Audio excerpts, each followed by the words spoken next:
കഴിഞ്ഞപ്പോഴേക്ക് ശക്തമായിട്ടുള്ള കാറ്റും മഴയും ഒക്കെ ആയിരുന്നു. എല്ലായിടത്തും ഉണ്ടോ എന്നുള്ളത് എനിക്കറിയത്തില്ല. 2-3 ദിവസമായി നമ്മളുടെ ഇവിടെ തിരുവനന്തപുരത്ത് നല്ല മഴയാണ് കേട്ടോ. ശരിക്കും മഴ പെയ്യുമ്പോൾ അതിങ്ങനെ കാണാൻ നല്ല രസമാണ്.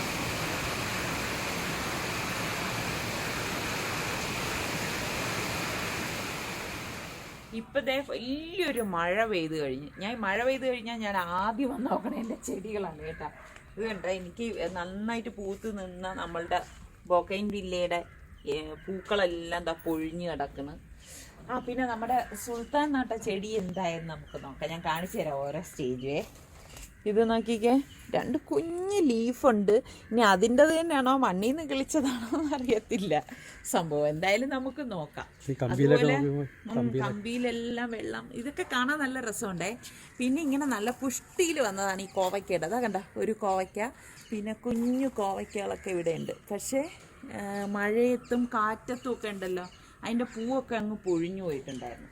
പിന്നെ നമ്മുടെ കറിവേപ്പിലയിൽ ഞാൻ നിങ്ങൾ പറഞ്ഞില്ലേ എൻ്റെ അടുത്ത് പഴകിയ കഞ്ഞിവെള്ളത്തിൽ, പുളിച്ച കഞ്ഞിവെള്ളത്തിൽ നാരങ്ങ നീര് പിഴിഞ്ഞൊഴിച്ചിട്ടൊഴിക്കാൻ. പക്ഷെ ഞാൻ അങ്ങനെ ഒഴിച്ചപ്പോഴാണെന്ന് തോന്നുന്നത് ഇതുപോലെ ഇതാ കണ്ടോ കുഞ്ഞ് തളിര് വന്നിരിക്കുന്നത്.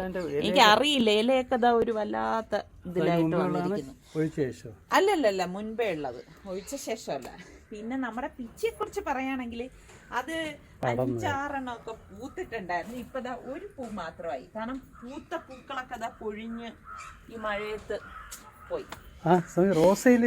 ഞാനേ ഒതു കൊടുക്കാൻ വന്നപ്പോഴും ഞാൻ വിചാരിച്ചേ ഇതെന്ത് പറ്റി ഇങ്ങനെ കണ്ടു കഴിഞ്ഞാൽ നമുക്ക് തോന്നും ഈ ബൊക്കൈൻ വില്ല വന്നിരിക്കുന്നതാണെന്ന്. ദാ കാറ്റത്ത് അതിങ്ങനെ ചാഞ്ഞു പോയതാണ് സംഭവം. പിന്നെ ദാ ഇത് നോക്കിക്കേ, ഇതിന് ഊന്ന് കൊടുക്കണം കേട്ടാ, അല്ലെങ്കിൽ ഇത് പോവും. ഇങ്ങനെ ചാഞ്ഞു പോയി, നല്ല പുഷ്ടിയിൽ വന്നതാണ്. നമ്മളത് പറഞ്ഞു. മറ്റതും പൂത്തല്ലേ, ഇതും പൂത്തല്ലേ. അത് ഇതിനൊന്ന് ഇത് കൊടുക്കണേ. അത് തന്നെ നിസ്സാരിക്ക പറഞ്ഞില്ലേ ഇത് പൂക്കണില്ലാന്ന്. അപ്പൊ വിചാരിച്ചു ഞാൻ പൂത്ത് കാണിച്ചു തരാന്ന്. പാവം അത് പൂത്ത് വന്നപ്പോഴേക്ക് മഴയും കാറ്റും ഒക്കെ വന്നു. ഇങ്ങനെയാണ്. പിന്നെ മുല്ലപ്പൂവിന്റെ കാര്യം പറയുകയാണെങ്കിൽ ഇതുപോലെ ഒരു 3-4 പൂ മുട്ടിട്ടിട്ട് എന്നെ സന്തോഷിപ്പിക്കാറുണ്ട്. അതാണ്ട. അപ്പൊ ഇതൊക്കെ തന്നെയാണ് നമ്മളുടെ ചെടി വിശേഷം. ഇങ്ങനെ പിടിക്കാൻ എനിക്ക് പേടിയാണ് കേട്ടാ, വല്ല പാമ്പ് കയറിയിരിക്കുമെന്ന്. പിന്നെ ഞാൻ സർക്കായിട്ട് പറഞ്ഞ് നമുക്ക് അവിടെ വീണ്ടും പോകണം കുഴിപ്പള്ളത്ത്. കാരണം കുറച്ചുകൂടി എനിക്ക് ഈ ബൊക്കൈൻ വില്ല വാങ്ങിച്ചിട്ട് ഇവിടെ ഒക്കെ വയ്ക്കാനുണ്ട്. അപ്പം എന്നെ കൊണ്ടുപോകണമെന്ന് ഞാൻ പറഞ്ഞിരിക്കുകയാണ്. എന്തായാലും ഇങ്ങനെ നിന്ന് കറങ്ങിയാൽ ശരിയാവത്തില്ല. നമുക്ക് ഇന്നൊരു സ്പെഷ്യൽ കുക്കിംഗ് ആണ്. അപ്പൊ അതിന് മുൻപ് അതെന്തൊക്കെയാണെന്ന് ഉണ്ടാക്കുമ്പോൾ കാണിച്ചു തരാം. എല്ലാവർക്കും സലു കിച്ചനിലേക്ക് സ്വാഗതം. അപ്പൊ പാലാട്ട് നമുക്ക് ഒരു ഗിഫ്റ്റ് ഹാമ്പർ അയച്ചു തന്നിട്ടുണ്ട്. അപ്പൊ അത് വെച്ചിട്ടാണ് ഇന്ന് നമ്മൾ ഹെൽത്തിയും ഈസി ആയിട്ടുള്ള റെസിപ്പീസ് തയ്യാറാക്കുന്നത്. അപ്പൊ അത് എന്തൊക്കെയാണ് അവർ അയച്ചു തന്നതെന്ന് നമുക്ക് നോക്കാം.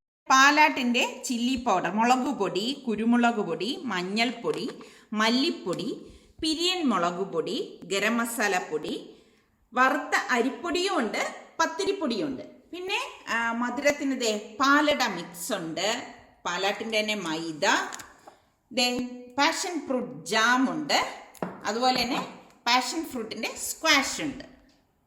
അപ്പം ഇതെല്ലാം വെച്ചിട്ട് ഞാൻ 3-4 റെസിപ്പി തയ്യാറാക്കുന്നുണ്ട്. ആദ്യം തന്നെ ഒരു പാൻ അടുപ്പത്തേക്ക് വെച്ചിട്ട് 2 ടേബിൾ സ്പൂണോളം ഓയിൽ ഒഴിച്ചു കൊടുക്കുകയാണ്. ഓയിൽ ചൂടാകുമ്പോഴേക്ക് 1/2 ടീസ്പൂൺ ചെറിയ ജീരകവും 1 ടീസ്പൂൺ ഇഞ്ചി വെളുത്തുള്ളി പേസ്റ്റും കുറച്ച് കറിവേപ്പിലയും ഒരു പച്ചമുളകും കൂടി ഇട്ട് കൊടുക്കുന്നുണ്ട്. എന്നിട്ട് ഇതാ ഇതുപോലെ ഒന്ന് ഇളക്കി കൊടുക്കും. ഇതിന് ശേഷം ഞാനിവിടെ 2 സവാള ചെറുതായിട്ട് അരിഞ്ഞതും കൂടി ചേർത്ത് കൊടുക്കുകയാണ്. എന്നിട്ട് നല്ലതുപോലെ ഒന്ന് ഇളക്കിയെടുക്കും. ഇളക്കിയെടുത്ത ശേഷം ഇതുപോലെ ഒന്ന് മൂത്ത് വരുന്ന ആ ഒരു സമയത്ത് നമുക്ക് ഇതിലേക്ക് പൊടികൾ ചേർത്ത് കൊടുക്കാം. ഞാനിവിടെ പാലാട്ടിന്റെ തന്നെ പൊടികളാണ് ചേർത്ത് കൊടുക്കുന്നത്. 1/2 ടീസ്പൂൺ മഞ്ഞൾപ്പൊടി, 1 ടീസ്പൂൺ കുരുമുളക് പൊടി, 1/2 teaspoon Kashmiri chilli powder, 1/2 teaspoon garam masala പൊടി, ഇത്രയും ചേർത്തിട്ട് നല്ലതുപോലെ ഒന്ന് ഇളക്കി കൊടുക്കും. അതായത് ആ പൊടികളുടെയൊക്കെ ആ ഒരു പച്ച ചൊവ മാറത്തക്ക രീതിയിൽ ഇതുപോലെ ഒന്ന് ഇളക്കി കൊടുത്ത ശേഷം ഞാൻ ഇതിലേക്ക് പാകത്തിനുള്ള ഉപ്പിട്ട് കൊടുക്കാണ്. ഉപ്പിട്ട ശേഷം നമുക്ക് വീണ്ടും ഇതൊന്ന് മിക്സ് ചെയ്ത് കൊടുക്കാം. ഇനി നമുക്ക് ചിക്കൻ ചെറുതായിട്ട് കട്ട് ചെയ്തെടുത്ത് വെച്ചിരിക്കുന്നത് ഒരു 500 ഗ്രാം എടുത്തിട്ടുണ്ട്. വളരെ കുഞ്ഞായിട്ടാണ് ഞാനിവിടെ കട്ട് ചെയ്തെടുത്ത് വെച്ചിരിക്കുന്നത്. അതും കൂടി ഇതിലേക്ക് ഇട്ടിട്ട് നല്ലതുപോലെ ഒന്ന് ഇളക്കിയെടുക്കണം. അപ്പൊ ചിക്കൻ ഇതുപോലെ ചെറുതായിട്ട് അരിഞ്ഞെടുത്തിരിക്കുന്നത് കൊണ്ട് തന്നെ പെട്ടെന്ന് വെന്ത് കിട്ടും കേട്ടോ. അപ്പം അടി ചേർത്ത് അതായത് അടിക്ക് പിടിക്കാതെ വേണം ഇളക്കിയെടുക്കാനുള്ളത്. അപ്പൊ ഞാൻ പറഞ്ഞില്ലേ ഇത് മൂടി വെച്ചു കൊടുക്കാണ്. അപ്പം പെട്ടെന്ന് നമുക്കിത് റെഡിയായി കിട്ടും. അപ്പൊ അതവിടെ റെഡിയാകുന്ന നേരം കൊണ്ട് നമുക്ക് ഒരു അരപ്പ് തയ്യാറാക്കണം. അതിനുവേണ്ടി 1/4 കപ്പ് തേങ്ങ, 1 ടീസ്പൂൺ ചെറിയ ജീരകം, 2 ഏലക്ക, 2 ചുവന്നുള്ളി എടുത്തിട്ടുണ്ട്. എന്നിട്ട് നമുക്കിത് മിക്സിയുടെ ജാറിലേക്ക് ഇട്ടിട്ട് ഒന്ന് കറക്കിയെടുക്കാം. അപ്പൊ നിങ്ങൾക്ക് വെള്ളം വേണമെങ്കിൽ 1 or 2 ടേബിൾ സ്പൂൺ വെള്ളം ചേർത്തിട്ട് വേണം ഇത് അരച്ചെടുക്കാൻ. ഞാനൊരു പാൻ അടുപ്പത്തേക്ക് വെച്ചിട്ട് 2 ടേബിൾ സ്പൂൺ ഓയിൽ ഒഴിച്ചു കൊടുക്കുന്നുണ്ട്. ഓരോ ടീസ്പൂൺ വീതം ചതച്ചെടുത്ത് ചെറിയ ചുവന്നുള്ളി, ഇഞ്ചി, വെളുത്തുള്ളി, പച്ചമുളക്, ഒരു 1/4 ടീസ്പൂൺ ചെറിയ ജീരകം, ഇത്രയും കൂടി നമുക്ക് ഈ എണ്ണയിലേക്ക് ഇട്ടിട്ട് ഒന്ന് മൂപ്പിച്ചു കൊടുക്കണം. അപ്പം ഫ്ലെയിം ഒന്ന് കുറച്ച് വെച്ചിട്ട് വേണം നമ്മളിത് മൂപ്പിച്ചെടുക്കാനുള്ളത്, കരിഞ്ഞു വരുതേ. എന്നിട്ട് നമുക്ക് ഇതിലേക്ക് 2 കപ്പ് വെള്ളം ഒഴിച്ചു കൊടുക്കണം. ഞാൻ 250 ml കപ്പിലാണ് 2 കപ്പ് എടുത്തിരിക്കുന്നത്. എന്നിട്ട് പാകത്തിനുള്ള ഉപ്പും കൂടി ഇട്ടിട്ട് നന്നായിട്ടൊന്ന് മിക്സ് ചെയ്ത് കൊടുക്കാം. അപ്പൊ ഇനിയിപ്പോ ആ വെള്ളം ഒന്ന് തിളക്കട്ടെ. അപ്പൊ നമ്മൾ ആ സമയം കൊണ്ട് ഞാൻ നമ്മളുടെ ചിക്കൻ നോക്കിയപ്പോ ചിക്കൻ വെന്തിട്ടുണ്ട്. അടപ്പ് തുറന്നിട്ട് ഞാൻ മല്ലിയില ഇട്ട് കൊടുക്കാണ്. ഇതുപോലെ ഒന്ന് ഇളക്കി ഇട്ട് കൊടുക്കണം കേട്ടോ. അതായത് ആ മല്ലിയില എല്ലാം എത്തത്തക്ക രീതിയിൽ ഒന്ന് ഇളക്കി കൊടുത്താൽ മതി. ഇത്രയേ ഉള്ളൂ. അപ്പൊ നമ്മളുടെ വെള്ളം തിളച്ചപ്പോഴേക്ക് നമ്മൾ ഈ അരച്ച അരപ്പ് ഈ വെള്ളത്തിലേക്ക് ഇട്ട് കൊടുക്കാണ് കേട്ടോ. ആ അരപ്പ് ഫുള്ളായിട്ട് നമുക്ക് ഇതിലേക്ക് ഇട്ട് കൊടുക്കാം. ഇട്ട് കൊടുത്തിട്ട് നല്ലതുപോലെ ഒന്ന് മിക്സ് ചെയ്ത് കൊടുക്കണം. ഇതുപോലെ മിക്സ് ചെയ്ത ശേഷം ഞാനിവിടെ പാലാട്ടിന്റെ തന്നെ റൈസ് ഫ്ലോർ ആണ് എടുത്തിരിക്കുന്നത്. അപ്പം 250 ml കപ്പിലാണ് ഞാനിപ്പോ മെഷർ ചെയ്തിടാൻ പോകുന്നത് കേട്ടോ. നിങ്ങൾ എടുക്കുന്ന ആ ഒരു വെള്ളത്തിന്റെ പാകത്തിനനുസരിച്ച് മാവ് ചേർത്ത് കൊടുത്താൽ മതി. ഇപ്പൊ ഞാനിവിടെ 1.5 കപ്പ് മാവാണ് ഇട്ട് കൊടുക്കുന്നത്. ഈ 1.5 കപ്പ് മാവിട്ട ശേഷം നല്ലതുപോലെ ഒന്ന് ഇളക്കിയെടുക്കും. നമ്മൾ ഈ പത്തിരി, ഇടിയപ്പം അതിനൊക്കെ കുഴച്ചെടുക്കത്തില്ലേ, അതുപോലെ വേണം നമ്മളിത് ഇളക്കിയെടുക്കാനുള്ളത്. അപ്പൊ ശരിക്കും പറഞ്ഞാൽ ആ മസാലയുടെയൊക്കെ നല്ല ഒരു ഫ്ലേവർ ഇതിൽ കിട്ടും കേട്ടോ. എന്നിട്ട് ഞാൻ ഇത് കുഴച്ചെടുക്കാൻ സൗകര്യത്തിന് ഒരു പ്ലേറ്റിലേക്ക് മാറ്റുന്നുണ്ട്. മാറ്റിയ ശേഷമാണ് ഇനിയിപ്പോൾ ഇത് നന്നായിട്ടൊന്ന് ചൂടോടുകൂടി തന്നെ കുഴച്ചെടുക്കാൻ പോകുന്നത്. അപ്പൊ അടുത്ത് കുറച്ച് തണുത്ത വെള്ളം ഒരു ബൗളിലേക്ക് എടുത്ത് വെച്ചേക്കണം. കൈയിടയ്ക്കൊന്ന് നനച്ചിട്ട് നല്ലതുപോലെ അങ്ങ് കുഴച്ചെടുത്താൽ മതി. അപ്പൊ ഞാനിവിടെ കുഴച്ചെടുത്തിട്ടുണ്ട്. എന്നിട്ട് ഈ കുഴച്ചെടുത്തതിൽ നിന്ന് കുറച്ച് മാവ് ഞാൻ ഇതുപോലെ എടുത്തിട്ട് ഞാനിവിടെ ഒരു ചപ്പാത്തി പ്രസ് എടുത്തിട്ടുണ്ട്. നിങ്ങൾക്ക് പരത്തി വേണമെങ്കിലും എടുക്കാം കേട്ടോ. നമുക്ക് ഇഷ്ടമുള്ള രീതിയിൽ എടുക്കാം. ഞാനിപ്പം ഇത് കുഴച്ചിട്ട് ഈ ചപ്പാത്തി പ്രസ്സിൽ വെച്ചിട്ട് ഒന്ന് പ്രസ് ചെയ്തെടുക്കുകയാണ്. എളുപ്പത്തിന് വേണ്ടിയിട്ടാണ് ഇങ്ങനെ ചെയ്യുന്നത്. ഇതുപോലെ പ്രസ് ചെയ്ത ശേഷം ഞാനൊരു കട്ടർ, റൗണ്ടിനുള്ള ഒരു കട്ടർ വെച്ചിട്ട് ഒന്ന് പ്രസ് ചെയ്ത് കൊടുക്കും. അപ്പം ചെറിയൊരു റൗണ്ട് നമുക്ക് കിട്ടും. ഇപ്പൊ നിങ്ങളുടെ കയ്യിൽ കട്ടർ ഇല്ലെങ്കിൽ ഗ്ലാസിന്റെയും ആ ഒരു മൂടി കൊണ്ട് നമ്മൾ കട്ട് ചെയ്തെടുത്താലും മതി. അപ്പൊ ഇതുപോലെ വേണം ഞാനിത് കട്ട് ചെയ്തെടുക്കാനുള്ളത്. നമുക്ക് ഇഷ്ടമുള്ള ഷേപ്പിൽ ഇത് എടുക്കാം കേട്ടോ. അല്ലാതെ ഇങ്ങനെ തന്നെ വേണം എന്നൊന്നും യാതൊരു നിർബന്ധവും ഇല്ല. അപ്പൊ ഈ ഇരിക്കുന്ന മാവെല്ലാം ഞാൻ ഇതുപോലെ തന്നെ ഈ കട്ടർ വെച്ചിട്ട് കട്ട് ചെയ്തെടുക്കണം. അപ്പൊ നമുക്ക് ഒരേ അളവിന് കിട്ടും നമ്മൾ കട്ടർ കൊണ്ട് കട്ട് ചെയ്തെടുക്കുമ്പോഴേക്ക്. അപ്പൊ ഇതിനുള്ളിലാണ് ഇനിയിപ്പോ നമ്മള് ഫില്ലിങ് വെച്ചു കൊടുക്കാനായിട്ട് പോകുന്നത്. അപ്പൊ അതിനു മുൻപ് ഞാൻ എല്ലാ മാവും ഇതുപോലെ ഒന്ന് പ്രസ് ചെയ്ത് കട്ട് ചെയ്ത് മാറ്റുവാണ്. അപ്പൊ ഇതെല്ലാം ഒരു കുട്ടിപ്പത്തിരിയുടെ അളവിന് കട്ട് ചെയ്തെടുത്തിട്ടുണ്ട്. അതിൽ നിന്ന് ഒരു റൗണ്ടിലുള്ള പത്തിരി എടുത്ത ശേഷം അതിന്റെ സെന്ററിലേക്ക് നമുക്ക് ഈ ചിക്കന്റെ കൂട്ട് വെച്ചു കൊടുക്കാം. ഓവറായിട്ട് വെച്ചു കൊടുക്കണ്ട കേട്ടോ, കുറേശ്ശെ വെച്ചു കൊടുത്താൽ മതി. അതിനുശേഷം നമുക്ക് മറ്റൊരു പത്തിരി കൊണ്ട് ഇതൊന്ന് കവർ ചെയ്യണം. കവർ ചെയ്തിട്ട് ഒരു ഫോർക്ക് കൊണ്ട് ഒന്ന് പ്രസ് ചെയ്ത് കൊടുക്കുമ്പോഴേക്ക് അതവിടെ സ്റ്റിക്കായിരുന്നുള്ളും കേട്ടോ. അപ്പൊ ഇങ്ങനെയാണ് എല്ലാം നമ്മൾ റെഡിയാക്കി എടുക്കാനുള്ളത്. അപ്പൊ ഞാനിത് രണ്ടാമത്തതാണ് ഇതുപോലെ റെഡിയാക്കി എടുക്കണത്. ഓരോന്നും ഇതുപോലെ എളുപ്പമല്ലേ, നമുക്ക് ഇതുപോലെ തന്നെ ഒന്ന് പ്രസ് ചെയ്തെടുക്കാം. ഇനി അതല്ല നിങ്ങൾക്ക് വേറൊരു ഷേപ്പ് വേണമെങ്കിൽ അങ്ങനെ എടുക്കാം കേട്ടോ. അപ്പൊ ഞാൻ ഇവിടെ എല്ലാം ഫില്ല് ചെയ്ത് വെച്ചിട്ടുണ്ട്. അപ്പൊ ആവി കയറ്റാൻ വേണ്ടി ഞാനൊരു സ്റ്റീമർ അടുപ്പത്തേക്ക് വെച്ചിട്ടുണ്ട്. എന്നിട്ട് ഞാൻ അതിന്റെ മേൽത്തട്ടില് ഒരു വാഴയില കട്ട് ചെയ്ത് വെച്ചിരിക്കുകയാണ് കേട്ടോ. ഇനി നമുക്ക് ഈ സ്റ്റീം ചെയ്യാനുള്ള മാവ് ഇതിനുള്ളിലേക്ക് ഇതുപോലെ വെച്ചു കൊടുക്കാം. അപ്പൊ തമ്മിൽ ഒട്ടാതിരിക്കാൻ പ്രത്യേകം ശ്രദ്ധിച്ചേക്കണേ. എന്നിട്ട് നമുക്ക് അടച്ചു വെച്ചിട്ട് ഒരു 10-12 മിനിറ്റ് അതൊന്ന് റെഡിയാക്കി എടുക്കാം. അതവിടെ റെഡിയാവുന്ന നേരം കൊണ്ട് നമുക്ക് അടുത്ത റെസിപ്പിക്ക് വേണ്ടിയിട്ട് ഞാൻ 250 ഗ്രാം പ്രോൺസും 1/2 ടീസ്പൂൺ മഞ്ഞൾപ്പൊടി, 1 teaspoon Kashmiri chilli powder, 1 teaspoon കുരുമുളക് പൊടി, 1 ടീസ്പൂൺ ഗരം മസാല പൊടി, പാകത്തിനുള്ള ഉപ്പ്, ഇത്രയും കൂടി ഇട്ട ശേഷം നല്ലതുപോലെ ഒന്ന് മിക്സ് ചെയ്ത് കൊടുക്കാം. അപ്പൊ ഇതുപോലെ ഒന്ന് ഇളക്കിയെടുത്താൽ മതി. എന്നിട്ട് നമുക്കൊരു 10 മിനിറ്റ് മാറ്റി വെക്കാം കേട്ടോ. മാറ്റി വെച്ച ശേഷം ഞാൻ ഒരു പാൻ അടുപ്പത്തേക്ക് വെച്ചിട്ടുണ്ട്. ഇതിലേക്ക് ഞാനൊരു 3 ടേബിൾ സ്പൂണോളം ഓയിൽ ഒഴിച്ചിട്ട് നമ്മൾ ഈ മസാല പുരട്ടി വെച്ചിരുന്ന പ്രോൺസ് ഈ ഓയിലിലേക്ക് ഇട്ട് കൊടുക്കാണ്. അപ്പൊ നല്ല ഒരു ഫ്ലേവർ നമുക്ക് കിട്ടും കേട്ടോ. ഈ ഒരു ഗരം മസാലയൊക്കെ ഇട്ടിട്ട് നമ്മൾ എടുക്കുന്നതല്ലേ. അപ്പൊ ഇത്രയും മാത്രം ഓയിൽ മതിയാകും. ഓവറായിട്ട് നമ്മൾ ഓയിൽ ഒഴിക്കേണ്ട ആവശ്യമില്ല കേട്ടോ. അപ്പൊ ഇത് പ്രോൺസ് ആയതുകൊണ്ട് തന്നെ പെട്ടെന്ന് നമുക്കിത് റെഡിയായി കിട്ടുകയും ചെയ്യും. അപ്പൊ ഒരു സൈഡ് റെഡി ആകുമ്പോഴേക്ക് നമ്മൾ ഇതുപോലെ ഒന്ന് മറിച്ചിട്ട് കൊടുക്കണം. അപ്പൊ ഇതുപോലെ തിരിച്ച് മറിച്ചിട്ടെടുക്കുമ്പോഴേക്ക് ഞാൻ പറഞ്ഞതുപോലെ പെട്ടെന്ന് നമുക്ക് ഈ ചെമ്മീൻ റെഡിയായി കിട്ടും. അപ്പൊ ഈ റെഡി ആയിരിക്കുന്ന ചെമ്മീന് നമുക്ക് ഒരു പ്ലേറ്റിലേക്ക് മാറ്റാം. അപ്പൊ ഇത് പൊരിച്ച അതേ എണ്ണയിൽ തന്നെ ഞാൻ വീണ്ടും 1 ടേബിൾ സ്പൂൺ ഓയിൽ ഒഴിച്ചു കൊടുക്കുന്നുണ്ട്. ഇതിലേക്ക് ഞാൻ 2 സവാള ചെറുതായിട്ട് അരിഞ്ഞെടുത്ത് വെച്ചിട്ടുണ്ട്. അപ്പൊ അതും കൂടി ഇട്ടിട്ട് നല്ലതുപോലെ ഒന്ന് ഇളക്കി കൊടുക്കാം. അപ്പൊ ആ ഒരു മസാലയുടെയൊക്കെ ഫ്ലേവർ കിട്ടാനാണ് നമ്മൾ ആ എണ്ണ ഉപയോഗിച്ചത്. എന്നിട്ട് 1 ടീസ്പൂൺ ഇഞ്ചി വെളുത്തുള്ളി പേസ്റ്റും ചേർത്തിട്ട് നല്ലതുപോലെ ഒന്ന് ഇളക്കി കൊടുക്കാം. ഇതുപോലെ ഇളക്കി കൊടുത്ത ശേഷം ഞാൻ ഇതിലേക്ക് 1 പച്ചമുളക് ചെറുതായിട്ട് അരിഞ്ഞതും കൂടി ചേർത്ത് കൊടുക്കുന്നുണ്ട്. പച്ചമുളകിന്റെ എണ്ണമൊക്കെ നിങ്ങളുടെ എരിവിനനുസരിച്ച് കൂട്ടുകയും കുറയ്ക്കുകയും ചെയ്യാം കേട്ടോ.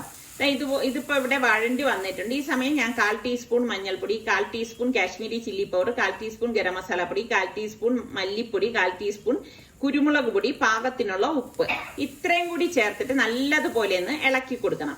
ഇളക്കിയ ശേഷം നമ്മൾ ഈ ഫ്രൈ ചെയ്ത് വെച്ചിരിക്കുന്ന ചെമ്മീൻ ഉണ്ടല്ലോ അതും കൂടി ചേർത്തിട്ട് നല്ലതുപോലെ ഒന്ന് ഇളക്കി മിക്സ് ചെയ്ത് കൊടുക്കാം.